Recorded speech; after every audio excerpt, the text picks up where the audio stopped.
नमस्कार, live cities की night bulletin दिन में बिहार में आपका स्वागत है। खबरों की शुरुआत करेंगे, उससे पहले डालते एक नजर आज की सुर्खियों पर। अमित शाह की अध्यक्षता में पूर्वी क्षेत्रीय परिषद की बैठक, सीएम नीतीश ने किया स्वागत। मजबूती से उठाएंगे विशेष राज्य के दर्जे की मांग, बोली जेडीयू। नीतीश की नीतियों से बिहार का नहीं होगा विकास, बोले चिराग। नीतीश कुमार को आरजेडी एमएलसी सुनील सिंह ने चौतरफा घेरा। लालू नीतीश के मुंह में जमा है बर्फ, रेड्डी के बयान पर बोले गिरिराज।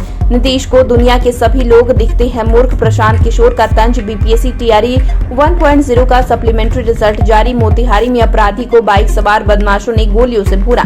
मुजफ्फरपुर में हथियार के साथ 2 तस्कर गिरफ्तार। सुपौल में अज्ञात वाहन ने बाइक सवार को कुचला। अब खबरें विस्तार से। लोकसभा चुनाव 2024 में कुछ ही महीने रह गए हैं। इस बीच केंद्रीय गृह मंत्री अमित शाह आज बिहार दौरे पर पहुंचे। अमित शाह का पटना में जोरदार स्वागत हुआ। यहां से अमित शाह सीधा मुख्यमंत्री संवाद केंद्र गए और पूर्वी क्षेत्रीय परिषद की बैठक में हिस्सा लिया। इस बैठक में मुख्यमंत्री नीतीश कुमार और उप मुख्यमंत्री तेजस्वी यादव भी मौजूद रहे। वहीं इस बैठक में झारखंड, उड़ीसा और पश्चिम बंगाल के सीएम को भी शामिल होना था, लेकिन तीनों राज्यों के मुख्यमंत्री नहीं आ पाए। उनके बदले उनके प्रतिनिधि के तौर पर तीनों राज्यों के मंत्री और अधिकारियों की टीम पहुंची। इसके बाद केंद्रीय गृह मंत्री बीजेपी के प्रदेश स्तर के नेताओं से भी मुलाकात किए।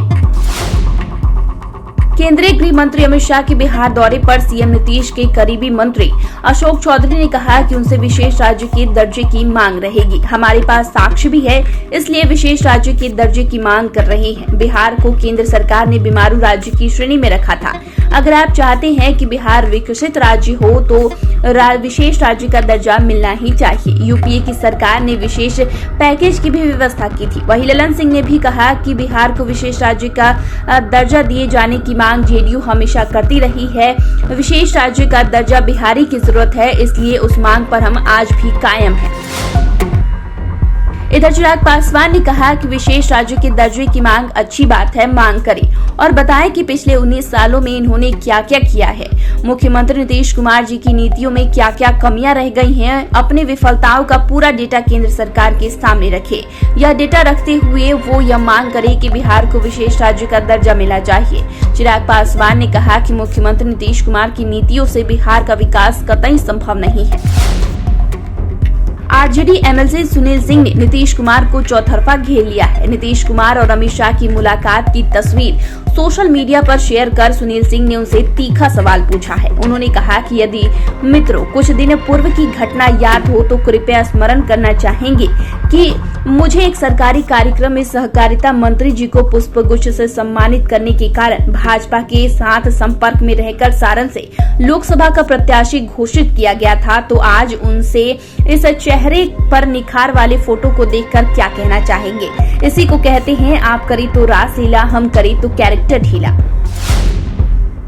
केंद्रीय मंत्री गिरिराज सिंह ने तेलंगाना सीएम रेड्डी के बयान पर लालू नीतीश पर जमकर हमला बोला है। उन्होंने कहा कि नीतीश कुमार भले ही आज लालू यादव को अपने साथ रखे, लेकिन हकीकत यह है कि चारा घोटाला, जमीन घोटाला, रेलवे घोटाला जैसे सभी घोटालों का कागज नीतीश कुमार द्वारा ही केंद्र को दिया गया था। अब कांग्रेस भी उसमें पीछे नहीं रहा।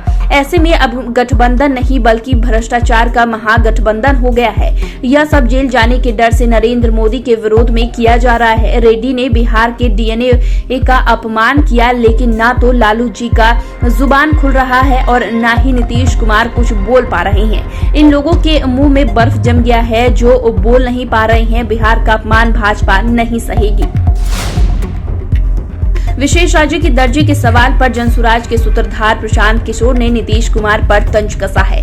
प्रशांत किशोर ने कहा कि वे जिसके साथ भी रहते हैं उसके अनुसार अपनी अंतरात्मा को फाइन ट्यून कर लेते हैं। वे जब मोदी जी के साथ थे तो उनके मुंह से एक बार भी विशेष राज्य के दर्जे की मांग की बात नहीं निकली। अब उन्हें विशेष राज्य का दर्जा दिखने लगा। फिर भागेंगे भाजपा में तो कहेंगे कि छोड़िए ना, विशेष राज्य का दर्जा कोई मुद्दा है। जिस आदमी को कुछ नहीं समझ में आता है उस आदमी को पूरी दुनिया मूर्ख नजर आती है। नीतीश कुमार को सब लोग मूर्ख दिखते हैं।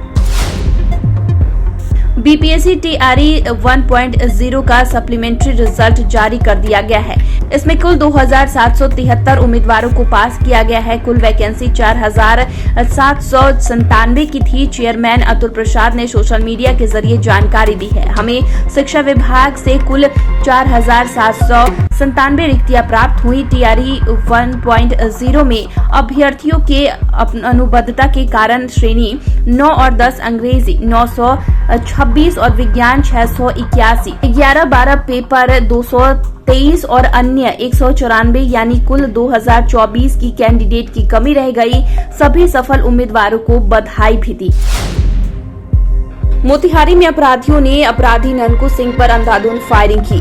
गोली लगने के बाद भी इसने करीब 100 मीटर तक भागकर खुद की जान बचाने का प्रयास किया। गोली की आवाज सुन आसपास के लोग पहुंचकर घायल को इलाज के लिए अस्पताल ले जा रहे थे। इसी बीच उसकी मौत हो गई। घटनास्थल से शव को लेकर परिजन घर पर पहुंचे। उसके बाद घटना की सूचना स्थानीय पुलिस को दी।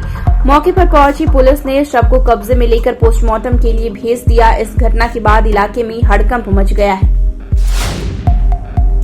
मुजफ्फरपुर पुलिस को हथियार तस्करों के सिंडिकेट का पता चला है। पुलिस ने इसके 2 सदस्यों को गिरफ्तार किया है। गिरफ्तार आरोपी देश के कई राज्यों में जेल जा चुके हैं। एनआईए ने भी इसे संदिग्ध के रूप में चिन्हित कर रखा था। एएसपी अवधेश कुमार सरोज दीक्षित ने बताया कि एसएसपी के निर्देश पर पुराने अपराधियों पर नजर रखी जा रही थी। इसी क्रम में पुलिस को सूचना मिली कि चंदवारा के रहने वाले मोहम्मद इमाम और उनके कई साथी हथियारों की तस्करी में संलिप्त हैं, जिसके बाद दोनों की गिरफ्तारी हुई।